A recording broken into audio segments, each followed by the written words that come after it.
오늘 우리에게 주시는 하나님의 말씀은 열왕기하 6장 14절에서 17절까지의 말씀입니다. 구약성경 571페이지에 있습니다. 살아계신 하나님의 말씀을 봉독합니다. 왕이 이에 말과 병거와 많은 군사를 보내매 그들이 밤에 가서 그 성읍을 에워쌌더라. 하나님의 사람의 사환이 일찍이 일어나서 나가보니 군사와 말과 병거가 성읍을 에워쌌는지라. 그의 사환이 엘리사에게 말하되 내 주여 우리가 어찌하리이까 하니 대답하되 두려워하지 말라. 우리와 함께한 자가 그들과 함께한 자보다 많으니라 하고 기도하여 이르되 여호와여 원하건대 그의 눈을 열어서 보게 하옵소서 하니 여호와께서 그 청년의 눈을 여심해 그가 보니 불말과 불병거가 산에 가득하여 엘리사를 둘렀더라. 아멘. 오늘 본문의 배경인 이 북이스라엘 왕국의 도단이라는 이 성읍은 아람 군대에 포위당하게 되면서 큰 위험에 놓이게 됩니다. 아람 군대가 이 도단이라는 작은 성읍, 이 성읍을 포위한 데는 한 가지 이유밖에 없었습니다. 바로 그것은 다름 아닌 그 성읍에 있던 하나님의 사람 엘리사, 그 한 사람 때문이었습니다. 왜 아람 군대는 그 한 사람, 하나님의 사람 엘리사 때문에 그 도단이라는 성읍 전체를 포위하게 되었는가? 오늘 그 이유와 배경, 그 모든 진행되는 상황들을 바라보면서 하나님께서 어떻게 일하시는지 우리가 함께 보기를 소원합니다. 그리고 위기 앞에서, 어려움 앞에서, 두려움 속에서, 걱정과 근심 속에서 어떻게 해야 할지를 몰라 걱정하고 있는 상황 속에서 오늘 이 말씀을 통해 주시는 하나님의 위로하심이 여러분과 저에게 간절히 있기를 소원합니다.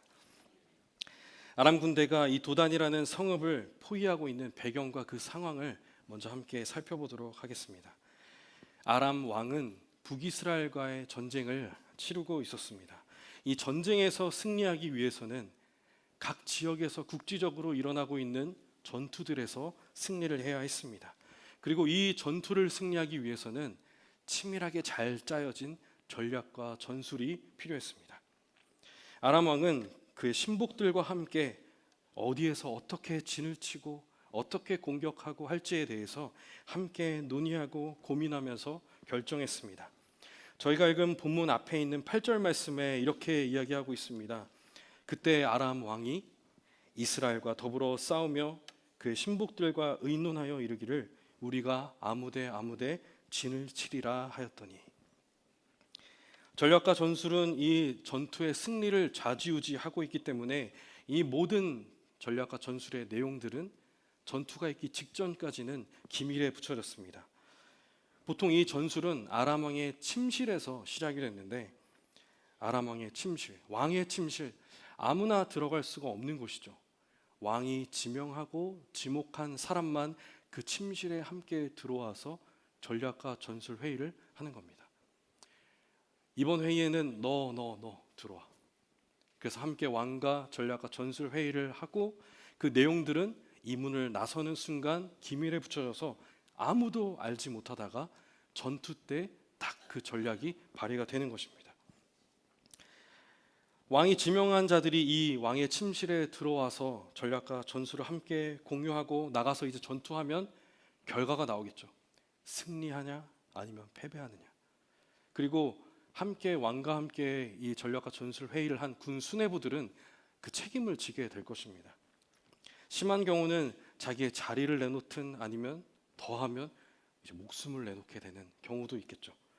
그래서 이 군 수뇌부는 이 전쟁의 승리를 좌지우지하는 이 전략과 전술이 잘 치밀하게 잘 짜여지도록 그리고 절대로 이 기밀이 누출되지 않도록 잘 지킬 수밖에 없었습니다. 그런데 여기서 이제 이상한 일이 생깁니다. 오늘 본문의 내용이 나오게 됩니다. 이 아람 군대는 짜여진 전략과 전술에 따라서 북이스라엘 그 군대를 어떻게 공격해야겠다 이렇게 계획을 하고 있었는데 예상과는 다르게 그 정해진 공격 지점에서 공격을 딱 했는데 이 북이스라엘 군대가 어떻게 하고 있습니까? 이미 방어 태세를 완벽하게 잘 갖추고 이미 준비를 하고 있는 겁니다. 그런데 이게 한 번이면 이상하지 않았을 텐데 이 상황들이 계속해서 여러 번 반복이 되었던 것입니다. 10절 말씀에 이스라엘 왕이 하나님의 사람이 자기에게 말하여 경계한 곳으로 사람을 보내 방비하기가 한두 번이 아닌지라 라고 말하고 있습니다. 이게 한두 번이 아니었던 겁니다. 그러니까 이 아람에서 네로라는 전술가들, 전략가들, 그리고 우리가 공격하게 될 그 북이스라엘에 대한 전문가들이 함께 모여서 이 전략을 짰는데 두려움에 떨 수밖에 없었던 겁니다. 또한 아람 왕도 마찬가지로 불안해지게 된 겁니다. 야, 우리가 이렇게 전략과 전술을 짰는데 저들이 어떻게 이걸 알고 준비하고 있었지? 그 이유를 알 수가 없었고, 이 아람 왕은 분명히 내부에 첩자가 있다. 그래서 11절 말씀에 이렇게 말합니다. 이러므로 아람 왕의 마음이 불안하여 그 신복들을 불러 이르되 우리 중에 누가 이스라엘 왕과 내통하는 것을 내게 말하지 아니하느냐 하니, 기정사실화해서 이야기를 하고 있는 겁니다. 분명히 첩자가 있는데 나한테 말하지 않고 있는 거 있지? 빨리 말해라. 그랬더니 그 신복들 중에 한 사람이 이제 용기를 내서 아람 왕에게 다가와서 이렇게 이야기를 합니다. 12절 말씀에 그 신복 중에 한 사람이 이르되 우리 주 왕이여 아니로소이다. 오직 이스라엘 선지자 엘리사가 왕이 침실에서 하신 말씀을 이스라엘의 왕에게 고하나이다 하는지라. 그러니까 이 모든 일의 이유가 누구에게 있었습니까? 바로 엘리사에게 있었던 겁니다. 왕의 침실에서 기밀에 붙여서 전략을 짰지만 이 내용을 엘리사가 다 알고 있었다는 사실입니다. 그런데 이건 짐작이 아니라 사실이었습니다. 8절에서 아람 군대가 작전에 따라서 아무데 진을 치려 했다라고 이야기했는데, 하나님의 사람 엘리사는 그보다 먼저 이스라엘 왕에게 이 내용을 전달해서 이스라엘 왕의 죽음을 면하게 도왔습니다. 9절 말씀에 하나님의 사람이 이스라엘 왕에게 보내 이르되 왕은 삼가 아무 곳으로 지나가지 마소서 아람 사람이 그곳에서 나오나이다 하는지라 라고 말합니다. 이러한 상황 속에 이제 오늘 본문이 시작이 됩니다. 아람 왕은 화가 났고 엘리사 이 한 사람을 잡기 위해 군대를 보내는데 13절과 14절 말씀에 왕이 이르되 너희는 가서 엘리사가 어디 있나 보라.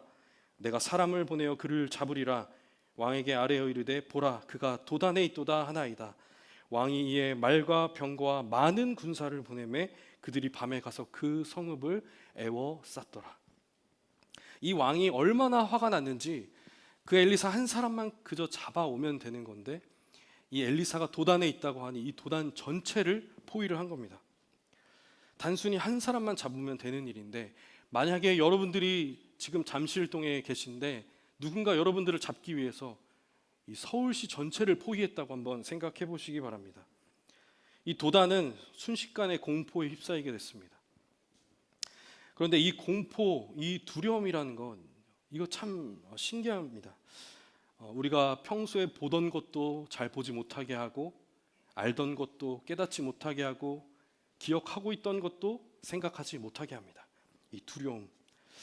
여러분 이 두려움에 휩싸여서 이런 경험을 아마 해본 적이 다들 있으실 겁니다.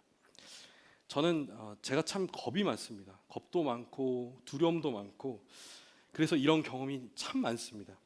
제가 초등학교 1학년 때, 그러니까 지금으로부터 한 30년 정도 전에 일어난 일인데 제가 아직도 생생하게 기억하고 있는 일이 있습니다.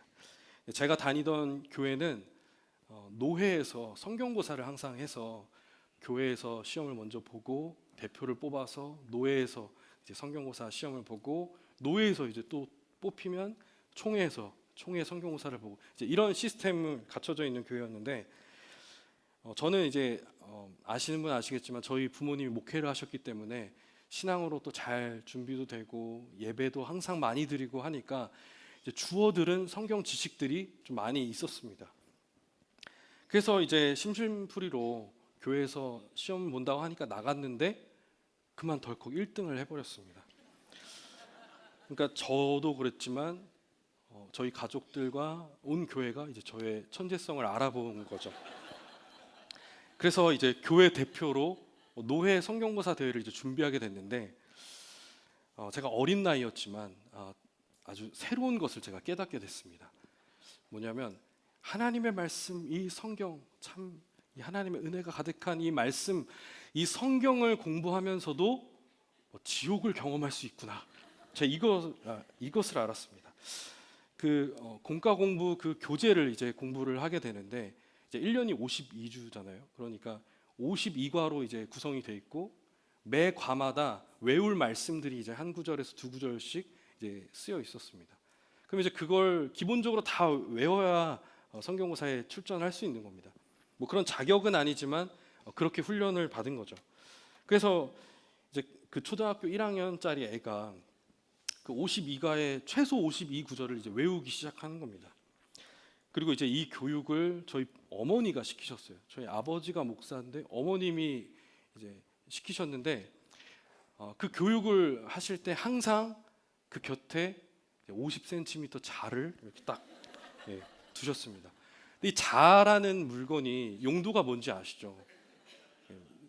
길이가 얼마나 되나 이렇게 재는 용도로 이제 사용을 하는 건데 그런 용도로 놓으신 것 같지는 않고 50cm 자를 옆에 두고 이제 공부를 시작하는데 정말 속상한 건 이 50cm 자가 없을 때보다 있을 때 제가 아주 단기간에 많은 것을 외우고 있다는 사실이었습니다. 그래서 만약에 더 못 외운다면 무서워서 더 안 외워져라고 말을 할 텐데 오히려 더 잘 외워지니까 저도 인정을 할 수밖에 없는 거예요. 그러다가 이제 교만했는지 제가 또 잘 까불거든요. 까불다가 또 이제 헛소리를 하면 이제 이 자에 손이 가는 겁니다. 그러면 정신을 다시 바짝 차리고 아니야, 그게 아니었어. 하나님 저에게 지혜를 주세요. 제발 살려주세요 하면서 이제 공부를 해가는 거죠. 틀리면 뭐 맞기도 하고. 나중에 알고 보니까 제가 이제 조금 어느 정도 외운다 싶으니까 어머니도 이제 좀 살살 때린다든지 뭐 좀 봐주시면서 했는데 어쨌든 저는 그 성경 공부하는 시간이 너무나 은혜로우실 줄 아시겠지만 너무나 공포와 두려움 속에서 그 시간을 보냈던 기억이 아직도 납니다. 그리고 그렇게 공부하던 중에 이 30년이 지난 지금까지 기억하고 있는 문제가 하나 있습니다. 바로 그 문제가 뭐였냐면 아시는 분들은 절대로 이 정답을 말하지 마시고 마음속으로만 이제 그거 이렇게 생각하시면 됩니다. 이 문제가 뭐였냐면 예수님이 겟세마네 동산에서 체포되실 때 베드로가 그 칼로 대제사장의 종의 귀를 베는 사건이 있습니다. 그때 그 종의 이름이 성경에 나오거든요. 그 종의 이름이 무엇입니까? 그 종의 이름이 뭐냐 하는 게 문제였습니다. 기억이 안 나는 거예요. 계속 기억도 안 나고 자에는 손이 가시고 막 기억은 안 나고 두렵고 오줌 마렵고 어떻게 발발 떨고 있는데 어쨌든 뭐라도 말을 해야 되니까 계속 이야기는 하는 거죠. 막 틀린 줄 알지만 계속 말을 하는 거예요. 혹시 가야바, 안나스, 빌라도는 절대 아닐 것 같은데 빌라도는 아니잖아 이렇게 계속 말은 하는데 답이 아닌 거예요. 그래서 저희 어머니가 계속 가야바 이러면 아니 말고 헤롯 아니 말고 안나스 아닌데 빌라도 아니 말고 아시겠습니까? 그 종의 이름을? 그 종의 이름이 말고입니다. 말고. 제 앞에서 이제 문제를 내고 있는 어머니와 누나는 웃겨 죽겠다고 막 앞에서 웃는 거예요. 저는 이제 두려움에 떨고 있는데 저 사람들 정말 나쁜 사람들이다. 정말 악마다. 무슨 상황인지 모르겠는 거예요. 그런데 이제 그 칼로 벤 대제사장의 종의 이름이 말고라는 사실을 제가 알게 됐고 그때 이제 제 뼈에 새겼습니다. 그 사람의 이름은 말고구나. 그리고 이제 제 앞에서 이제 약 올리면서 웃고 있던 그 아주 사악한 그 두 사람은 지금 벌을 받았는지 이제 어머니 아버님은 아프리카로 선교를 가시게 됐고 누님은 올해 초에 이제 개척을 했다는 소문을 제가 들었습니다. 결국 그렇게 해서 제가 노예 성경고사 대회에 어쨌든 나갔습니다. 나가서 좋은 성적을 거뒀는데 그 대제사장의 종의 이름이 무엇인지 그 문제가 나왔을까요? 안 나왔습니다. 나오지 않았습니다. 그런데 뼈에 새겨서 지금까지 제가 기억을 하고 있습니다.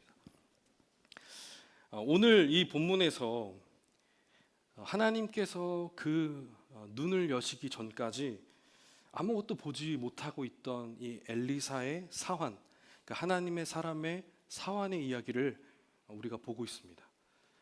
도단을 에워싸고 있는 그 아람 군대로 인하여서 두려움과 걱정, 근심 속에서 아무것도 보지 못하고 있는 그 사환의 모습, 마치 제 모습을 보는 것 같고 우리의 모습을 보는 것 같습니다. 본문 15절 말씀에 이 두려움에 휩싸인 이 사환, 이렇게 탄식을 하면서 고백을 합니다. 성경에 이런 표현이 잘 나오지 않거든요. 라고 표현을 합니다. 내 주여, 우리가 어찌하리까. 두려움에 휩싸여서 아무것도 하지 못하고 두 손 두 발 다 놓고 어떻게 해야 할지 몰라 걱정하고 있는 겁니다. 이 두려움에 휩싸인 이 영안이 닫힌 이 모습, 우리의 모습 같지 않습니까? 하지만 이 같은 상황에서도 하나님의 사람 엘리사는 믿음의 눈을 들어 그 곁에 계신 하나님의 군대를 바라보고 있었습니다. 그리고 16절 말씀에 그 사환에게 이렇게 이야기를 합니다. 대답하되 두려워하지 말라. 두려워하지 말라. 우리와 함께한 자가 그들과 함께한 자보다 더 많다. 그리고 엘리사는 하나님께 기도하여 자기가 보고 있는 이 하나님의 군대를 자기의 그 사환도 함께 보기를 간청하며 이렇게 기도하고 있습니다. 우리 다 함께 17절 말씀 함께 합독하겠습니다. 기도하여 이르되 여호와여 원하거늘 청년의 눈을 여심해 그가 보니 불말과 불병거가 산에 가득하여 엘리사를 둘렀더라. 아멘. 그들이 섰던 그 자리, 그들이 싸우고 있는 그 전투의 자리, 그 영적 싸움의 자리, 바로 그 자리에서 하나님께서 군대를 보내셔서 그들을 지키고 보호하고 계시는 그 상황, 그것들을 믿음의 눈을 열어 봤을 때 보게 된다는 사실입니다. 하나님께서 그들을 다른 데로 불러서 어떤 영험한 장소로, 거룩한 장소로 따로 부르셔서 야, 내 군대가 여기 있어, 걱정하지 마, 이렇게 이야기하시는 게 아니라 그들이 싸우고 있는 그 싸움의 현장, 그가 살아가고 있는 그 일상의 그 자리, 그 자리에서 하나님께서는 내가 너와 함께하고 있다, 자기의 군대를 보여주고 계신 것입니다. 이렇게 영안이 닫혀서 하나님의 함께하심을 보지 못하고 있는 이 모습이 우리들에게만 일어나고 있는 일이 아니라 믿음의 사람들, 성경에 나타나고 있는 그 믿음의 사람들에게도 나타나고 있다는 그 사실이 저에게는 조금이나마 위안이 되었습니다. 창세기에 등장하는 야곱, 아마 다 아실 겁니다. 전 야곱을 참 좋아합니다. 그가 그 형의 칼을 피해서 두려움 속에서 도망자의 신세로 집에서 마치 내쫓기다시피 하면서 탈출해서 도망을 갔는데, 그가 그렇게 도망자의 신세로 탈출해서 지나가다가 어느 한 곳에서 그대로 누워서 잠을 자게 됩니다. 그렇게 돌베개를 베고 잠을 잤는데 바로 그곳에서, 그 일상의 그 자리에서 하나님의 천사가 사닥다리로 오르내리는 그 환상, 하나님의 임재의 그 환상을 그가 보게 되었습니다. 그러며 그 야곱이 이렇게 하나님 앞에 고백을 하는데, 창세기 28장 16절 말씀에 야곱이 잠이 깨어 이르되 여호와께서 과연 여기에 계시거늘 내가 알지 못하였도다. 여호와께서 과연 여기 계시거늘 내가 알지 못하였다. 야곱은 어느 곳에서나 함께하고 계시는 그 하나님, 그 하나님을 아버지를 통해서, 할아버지를 통해서, 가족들을 통해서 많이 들었을지는 모릅니다. 그런데 그 하나님을 그 삶의 자리에서 드디어 만나게 된 것입니다. 그리고 그는 그렇게 고백을 한 것입니다. 여호와께서 과연 여기에 계셨는데 내가 알지 못했을 뿐이구나. 야곱이 어떤 거룩한 곳에 스스로 찾아가서 야, 이런 곳이야말로 하나님의 임재가 있지 않을까? 잘 정돈된 우리 교회 본당 문을 열고 들어오기만 해도 은혜가 넘치고 하나님의 영광의 임재가 있을 것 같은, 이러한 곳에 있어야만 하나님께서 함께 하시고 하나님 임재하실 것 같은 그런 곳으로 야곱이 찾아가거나 하나님이 그를 부르신 것이 아니었습니다. 그가 도망가다 지쳐서 누운 그 자리, 그의 일상이 진행되고 있는 그 순간, 그 현장, 하나님께서는 그 자리에서 그를 만나 주셨다는 사실입니다. 그 일상의 자리, 치열한 영적 싸움을 싸우고 있는 그 전투의 현장, 그곳에서 하나님의 임재, 하나님의 동행하심을 느끼고 경험할 수 있는 저와 여러분이 되시기를 간절히 소원합니다. 다르게 말하자면 하나님께서는 지금도 우리의 삶의 자리에서 일하고 계시다는 사실입니다. 하나님께서는 어디에나 함께하고 계시고 어디에나 계시고, 그렇다면 나의 삶에서도 하나님 일하고 계시다는 사실, 나의 일상, 나의 삶의 자리, 나의 치열한 영적 전투의 자리, 내 삶에는 그래도 하나님 역사하시지 않을 것 같은데, 나는 믿은 지 얼마 되지도 않았고, 나는 신앙의 연륜이 길지도 않고, 나는 이제 새 가족인데, 나는 이제 초신자인데, 나는 이제 믿음 생활 이제 막 시작하려고 하는데, 또는 반대로 나는 연륜이 너무 오래되다 보니 고이고 고여서 고인물을 넘어서 이젠 썩어 넘치는 이러한 각박한 생활 속에서 하나님, 내 삶에는 지금 역사하시지 않지 않을까? 하나님, 나와 동행하시기에는 내가 너무 더러운데. 하지만 하나님께서 계신 곳이 거룩한 곳이고, 우리가 그 거룩한 곳으로 나아가는 것이 아니라 하나님께서 우리의 삶에 찾아오실 때 우리의 삶이 거룩한 곳, 거룩한 장소, 하나님의 임재의 장소가 된다는 사실, 우리가 그것을 기억해야 합니다. 모세에게 찾아오신 이 하나님, 출애굽기 3장 5절 말씀에 하나님이 이르시되 이리로 가까이 오지 말라, 내가 선 곳은 거룩한 땅이니 내 발에서 신을 벗으라 말씀하셨습니다. 모세에게 나타나신 그 하나님, 하나님이 나타나셨던 그 장소는 모세가 그렇게도 양을 치면서 숱하게 지나갔던 그 산 중에 하나였습니다. 하지만 하나님께서 그곳 가운데 임재하셨기에 우리는 뭐라고 부릅니까? 그 산을 하나님의 산 호렙, 이렇게 부르는 것입니다. 그곳이 거룩하기에 하나님이 임재하셨던 것이 아니라 하나님께서 그를 만나신 바로 그곳, 하나님이 계신 그곳이 거룩하다는 사실. 하나님께서는 지금 우리와 함께하고 계시고 우리의 삶의 자리, 우리 일상 속에서 함께하고 계십니다. 여러분에게 있어서의 거룩한 곳은 어디입니까? 교회만 거룩하십니까? 교회 문을 열고 나가면 그렇지 않습니까? 여러분에게 거룩하지 않은 곳이 있습니까? 그곳이 거룩하지 않을 수 있습니까? 어느 곳도 거룩하지 않은 곳은 없고 거룩하지 않을 수도 없습니다. 왜냐하면 그곳에도 하나님께서 일하고 계시기 때문입니다. 하나님께서 일하고 계신 바로 그곳, 하나님이 함께 하시는 그곳, 바로 그곳이 거룩한 장소입니다. 우리가 학교를 다니고 또 우리가 직장을 다니고 심지어는 우리가 집에 있을 때에도 하나님 우리와 함께하고 계십니다. 즉 그곳이 바로 하나님 계신 곳이고 그곳이 바로 거룩한 곳입니다. 하나님께서 계시지만 우리는 하나님의 사람 이 게하시처럼, 엘리사의 이 사환처럼 단지 하나님을, 우리를 도우시는 그 하나님의 도우심을 우리가 바라보지 못하고 깨닫지 못하고 있었다는 사실입니다. 여호와께서 여기에 계시거늘 내가 알지 못하였도다. 내가 어디에 있을지라도 거기서 나와 함께 하시는 그 하나님을 발견한다면 그곳이 거룩한 곳이고 하나님의 영광이 충만한 곳인 줄 믿으시기를 바랍니다. 요즘 우리 교회가 목양소 그룹을 순으로 전환하면서 개편의 과정을 우리가 함께 지나보내고 있습니다.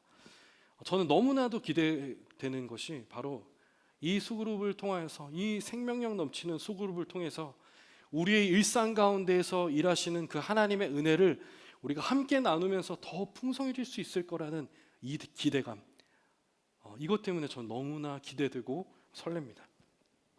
여러분의 일상은 언제부터 거룩하지 못하셨습니까? 하나님께서 여러분의 일상 가운데 역사하지 않고 계십니까? 하나님이 나와 함께하고 계시지 않습니까? 다른 사람들은 몰라도 내 삶에는 역사하지 않는 것 같은 우리의 영적인 자존감이 너무나 많이 떨어지고 내려가서 하나님, 수많은 죄인들 중에 저만큼은 내 삶에는 그냥 오지 마세요. 저 너무 더럽습니다. 이러한 상황 속에 계십니까? 하지만 이러한 상황 가운데서도 하나님께서는 우리의 눈을 열고 바라볼 때 우리가 만난 어떠한 어려움 가운데서도, 우리를 근심하게 하고 두려워하게 하는 그러한 상황 가운데서도, 우리의 영적 전투의 자리에서도 하나님 함께하고 계시고 하나님의 그 불말과 불병거로 우리를 둘러서 우리를 보호하고 지키고 계십니다.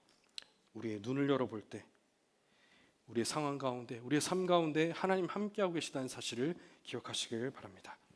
그래서 이제는 하나님께 기도할 때 하나님 저와 함께해 주옵소서, 하나님 저를 도와주옵소서, 하나님 저를 인도해 주옵소서, 이렇게 기도할 것이 아니라 하나님 나와 함께하고 계신 그 하나님을 깨닫게 하여 주옵소서, 나를 인도하고 계신, 나를 선한 곳으로 인도하고 계신 그 하나님을 내가 깨닫고 기억하게 하여 주옵소서. 늘 항상 내 곁에 함께하고 계신데 내가 믿음의 눈을 열어 그것을 보게 하여 주옵소서. 이렇게 기도할 수 있는 저와 여러분이 되었으면 좋겠습니다. 오늘 이 본문의 절체절명의 이 위기는 하나님의 역사하심으로 마무리됩니다. 하나님의 사람들의 그 눈을 여셨던 하나님께서 이번에는 아람 군대의 눈을 닫으십니다. 그래서 그들이 혼란스러운 상황에 마주하게 됩니다. 18절 말씀에 아람 사람이 엘리사에게 내려오매 엘리사가 여호와께 기도하여 이르되 원하건대 저 무리의 눈을 어둡게 하옵소서 하며 엘리사의 말대로 그들의 눈을 어둡게 하신지라. 엘리사는 이 도단을 둘러싸고 있는 아람 군대 몇 명이나 되는지는 모르겠습니다. 그런데 이 아람 군대에 하나님께서 그들의 눈을 어둡게 하셨고 이 아람 군대를 인도하여 사마리아 땅까지 인도해 갑니다. 근데 제가 찾아보니까 이 도단에서부터 사마리아 땅까지 도보로 4시간 정도의 거리입니다. 결코 가까운 거리가 아닙니다. 그런데 이 아람 군대가 도단에서 사마리아 땅까지 이동하는 동안 내가 지금 어디에 있는지, 어디로 가고 있는지 그것을 그들이 전혀 깨닫고 알 수가 없었습니다. 왜냐하면 하나님께서 그들의 눈을 닫고 계셨기 때문입니다. 20절 말씀에 사마리아에 들어갈 때 엘리사가 이르되 여호와여 이 무리의 눈을 열어서 보게 하옵소서 하니 여호와께서 그들의 눈을 여심해 그들이 보니 자기들이 사마리아 가운데에 있더라. 지금 방금 도단에 있었는데 하나님께서 눈을 닫으시고 다시 여시니까 갑자기 사마리아였던 겁니다. 이 사마리아 북이스라엘의 수도였는데 그곳에서 누가 기다리고 있었을까요? 북이스라엘 왕과 그 군대가 기다리고 있었습니다. 그리고 이 북이스라엘의 왕과 그 군대는 사람의 생각으로, 자기 생각과 판단으로는 분명히 그들을 쳐서 다 죽여야 이 전쟁에서 승리할 것 같아서 그 엘리사에게 물어봅니다. 내가 7위일까? 내가 7위일까? 2번이나 물어봅니다. 하지만 하나님의 사람 엘리사는 그렇게 하지 않았습니다. 23절 말씀에 그들을 배불리 먹이고 다시 아람 왕에게 보내소서 이렇게 이야기를 합니다. 그래서 23절 말씀에 왕이 위하여 음식을 많이 베풀고 그들이 먹고 마심에 놓아 보내니 그들이 그들의 주인에게로 돌아가니라. 이로부터 아람 군사의 부대가 다시는 이스라엘 땅에 들어오지 못하니라. 이렇게 오늘 모든 상황들이 마무리되게 됩니다. 그들의 생각대로였다면 쳐서 굴복시키고 죽이고 해야 끝날 것 같았지만 그렇게 해서 남은 자들이 돌아가서 복수의 칼날을 갈 수도 있는 거고 이 상황이 어떻게 마무리될지 모르는 일입니다. 하지만 하나님의 방법, 하나님의 때, 하나님의 뜻대로 이 모든 전쟁을 하나님께 맡겨드렸더니 다시는 북이스라엘 그 땅에 아람 군대가 찾아오지 않는 아주 완벽하게 이 모든 상황들을 정리해버리는 하나님의 역사하심을 우리가 오늘 본문을 통해서 보게 되는 것입니다. 어떤 사람은 하나님과 우리와의 이 관계를 마치 서로 두 손을 잡고 있는 것으로 표현을 합니다. 한 손은 우리가 하나님을 붙잡고 있고 한 손은 하나님께서 우리를 붙잡고 계신다 이렇게 이야기를 합니다. 우리는 때때로 하나님을 붙잡은 우리의 손을 풀기도 하고 또 놓치기도 하고 일부러 놓기도 하고 그리고 놓을 뿐만 아니라 심지어는 뒤돌아서 하나님을 원망하기도 합니다. 하지만 비록 우리는 하나님 붙잡은 그 손을 놓을지라도 하나님께서는 우리를 붙잡고 계신 그 하나님의 손 절대로 놓친 적도 없으시고 놓지도 않으신다는 그 사실 기억하시기를 바랍니다. 그리고 우리는 그 사실에 감사하시기 바랍니다. 우리는 비록 연약해서 하나님의 그 불말과 불병거가 우리의 뒤에 우리를 둘러서 우리를 보호하고 지키고 있었지만 그것을 깨닫지 못하고 있었는데 그래서 하나님 원망하고 있었는데 하나님 왜 내 삶에서 역사하지 않으시고 하나님 왜 내 삶에서 일하지 않으십니까? 하나님 왜 내가 이런 일까지 당해야 됩니까? 하나님 제가 하나님을 위해서 포기한 게 이만큼인데, 하나님, 제가 하나님을 위해서 이렇게 살아왔는데 하나님 어떻게 저에게 이렇게 하십니까? 원망할 때도 있지만, 그럼에도 불구하고 하나님께서는 우리를 놓지 않고 계신다는 그 사실, 우리를 끝까지 붙들고 계신다는 사실, 우리의 믿음의 눈을 열어 바라볼 때 하나님의 군대로 우리를 보호하고 계신다는 그 사실을 기억하시기를 바랍니다.